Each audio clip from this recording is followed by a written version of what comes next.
Hello, Diane here. I'm about to show you what should have been part 1 last week.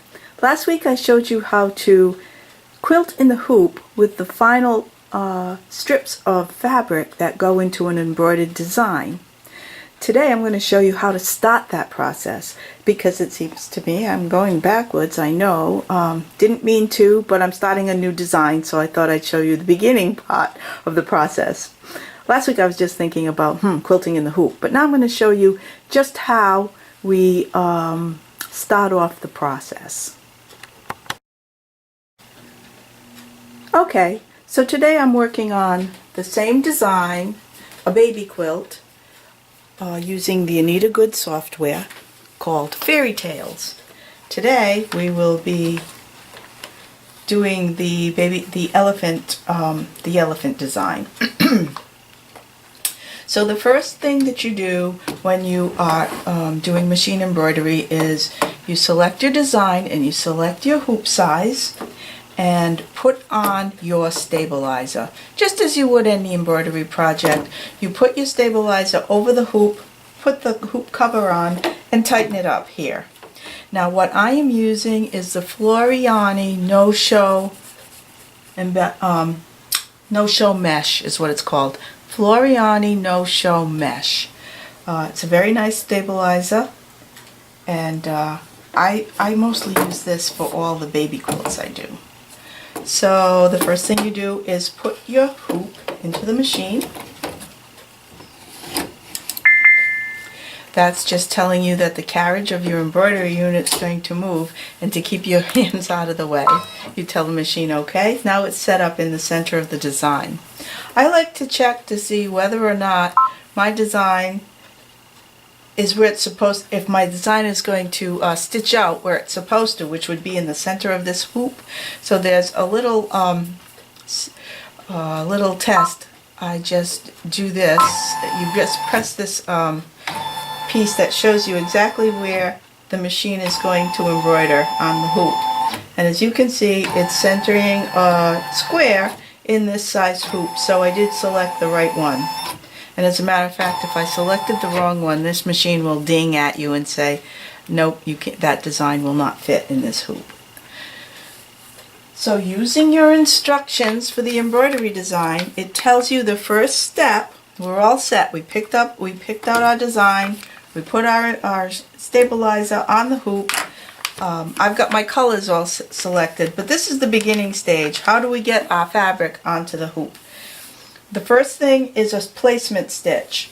So we're going to be, the machine's going to stitch out a placement stitch for us to lay our batting for our quilting in the hoop. So all we need to do is press a foot down, tell the machine to go, and you're going to see it begin to stitch out the design.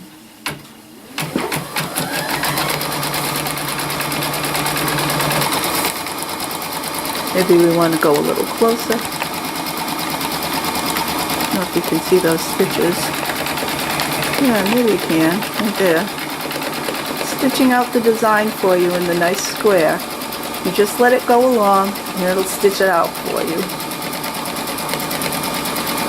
And at every step the machine sounds a little chime to let you know it's done.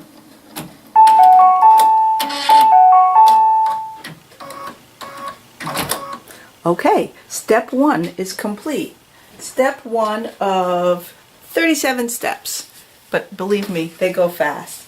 So the next step is called the tacking stitch, in which you put your batting down and you tack down the batting. You follow the same thing. You just cover the stitches, because those were your placement stitches. You put the press-a-foot down and then you press go on the machine. And again, in the same way, the machine's going to stitch out, tack down the batting. I sometimes like to help it along, put my hands there, make sure it stays smooth. I don't think you really have to, but when you're sitting here watching it, sometimes it's just something to do. I just do it, not necessarily needed. I'm doing this tacking with an ivory colored thread. You can use any color thread you'd like because it doesn't show. But because it doesn't show, I just use my big spool of the ivory.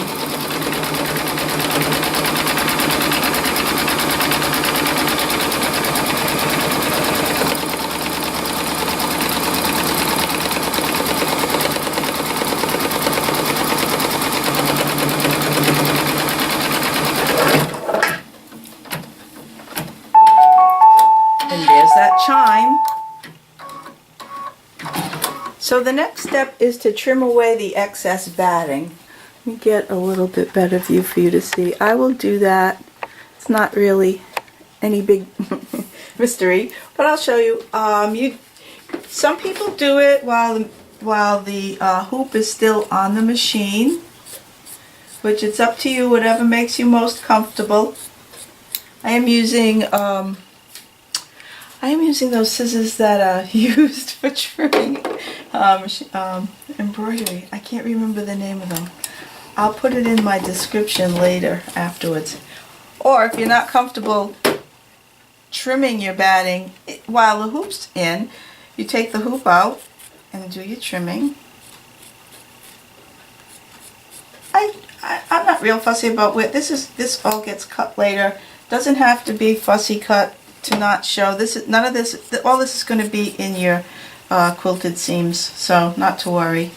I just quilt it somewhat, cut it somewhat close so that it's out of the way. Okay.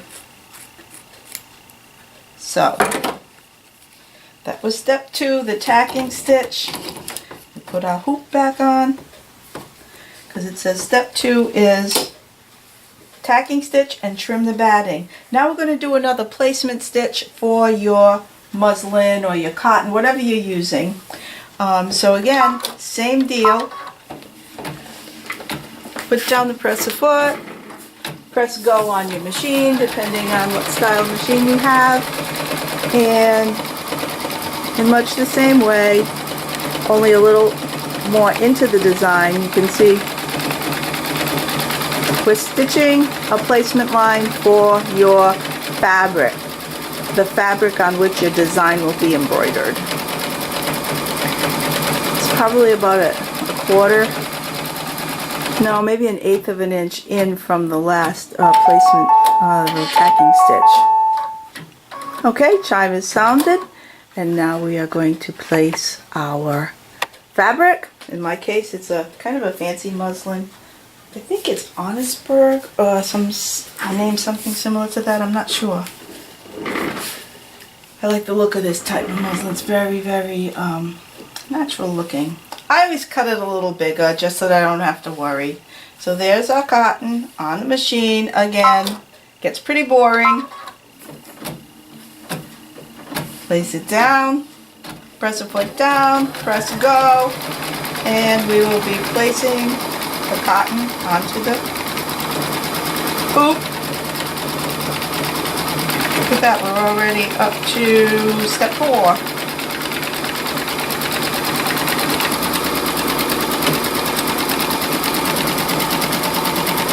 Oh, I gotta remember to keep my hands out of the frame so you can see it to work. It always tacks the fabric twice. The placement stitch goes around once, but the fabric gets tacked twice.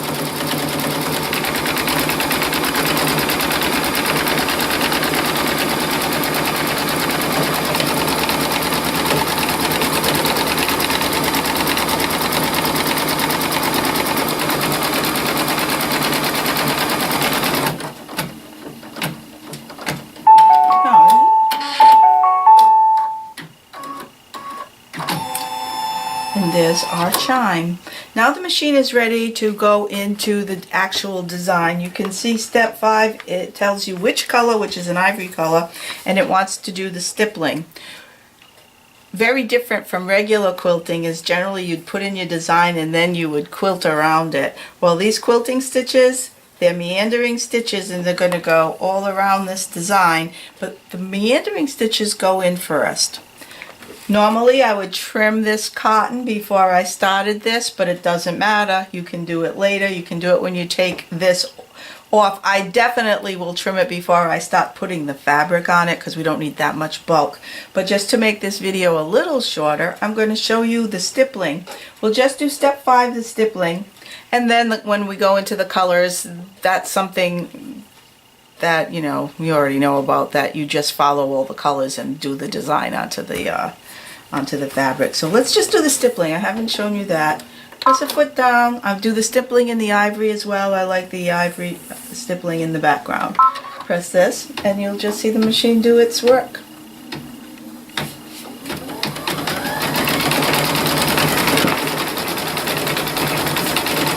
I think we'll look at a close-up of the stippling because here it is. Let's do it right like this.